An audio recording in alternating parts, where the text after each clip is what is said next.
The moment the idea is admitted into society that property is not as sacred as the laws of God, and there is not a force of law and public justice to protect it, anarchy and tyranny commence. Property must be sacred, or liberty cannot exist.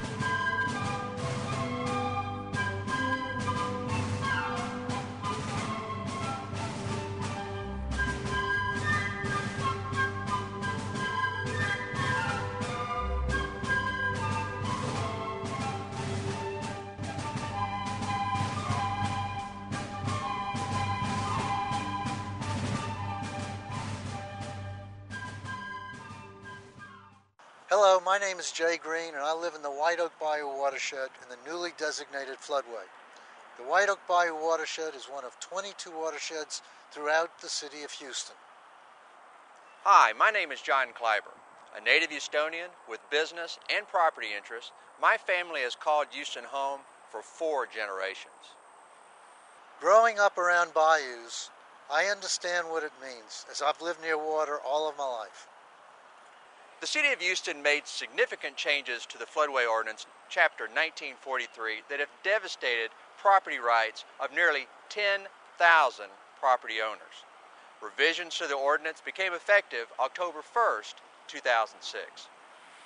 The most alarming restrictions of Chapter 1943 prohibit all new construction and limit substantial repairs and improvements of existing homes and businesses.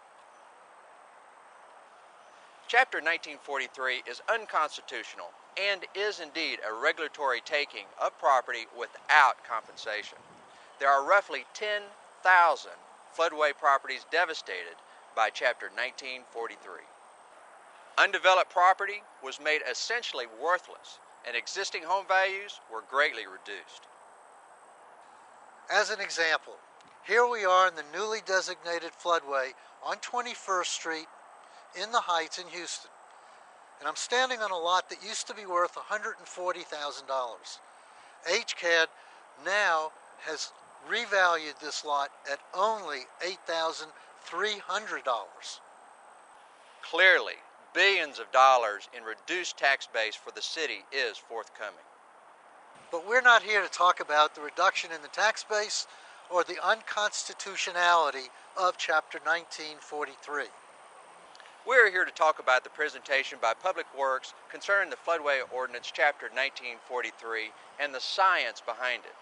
Ordinance 1943 removed the no-rise exemption, which previously allowed the city engineer to approve any new building in the floodway. Let's hear from the City of Houston Deputy Director of Public Works, Andy Icken, as to the reason for this. Why did we remove that exception? We were not able to tabulate the cumulative effect that so many houses, for example, the 1,000 homes that had been built along White Oak Bayou. Seems the city engineers could not determine the impact of a single additional home, much less 1,000 homes. So their recommendation was total prohibition on building in the floodway. But that can't be the only reason. Let's hear what else Mr. Icken has to say.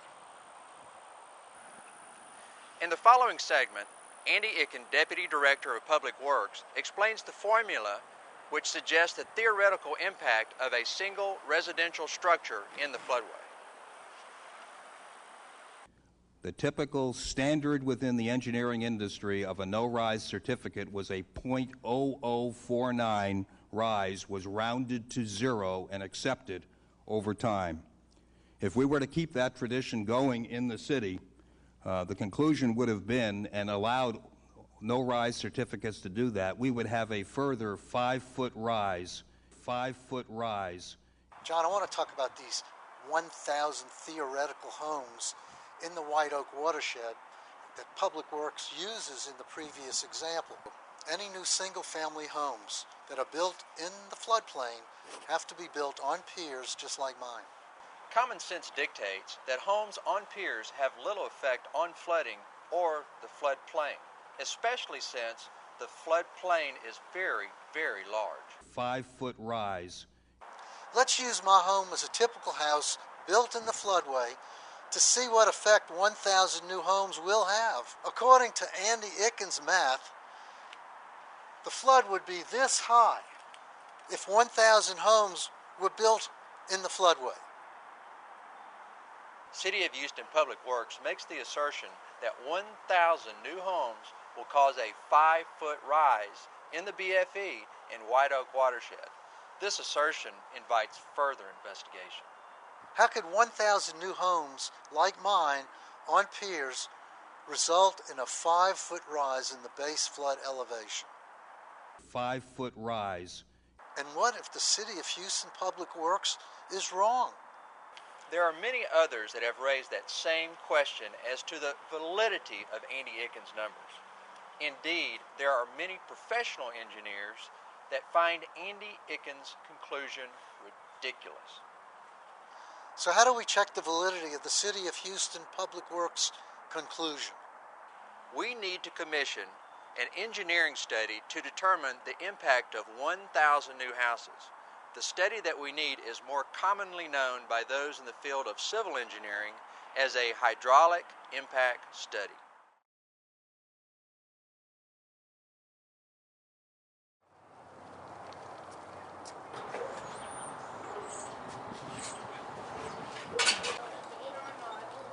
Hey John, how you doing? Well, Jay, the hydraulic study's in. So John, how are the numbers determined? The numbers were generated in an engineering study conducted by a PhD civil engineer who is a licensed professional engineer in the state of Texas. And what is the civil engineer's conclusion? The reality is, the math done correctly shows a result of a theoretical 1,000 new homes like yours equals to less than 1 inch of BFE rise. The city has miscalculated by a factor of 5,900%.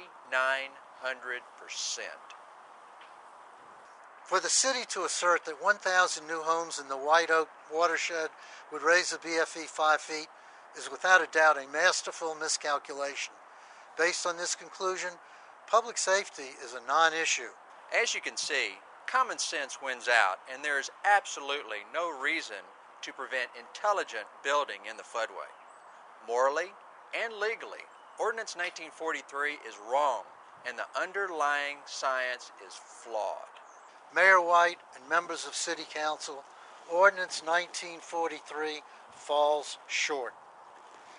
Justification of 1943 can no longer be supported by the city engineer's fuzzy math. Clearly, the existence of Ordinance 1943 in its current form cannot be justified by the premise that public safety is at risk. I urge you to right a wrong that the citizens of the City of Houston have long suffered under. If taking a property without compensation isn't bad enough, forcing some people alone to bear public burdens which in all fairness and justice should be borne by the public as a whole is inherently wrong. Mayor White and Houston City Council, it's time to right the wrong. Thoroughly investigate the engineering and technical information you were presented by Public Works Deputy Director Andy Icken. Do the right thing and restore people's lives.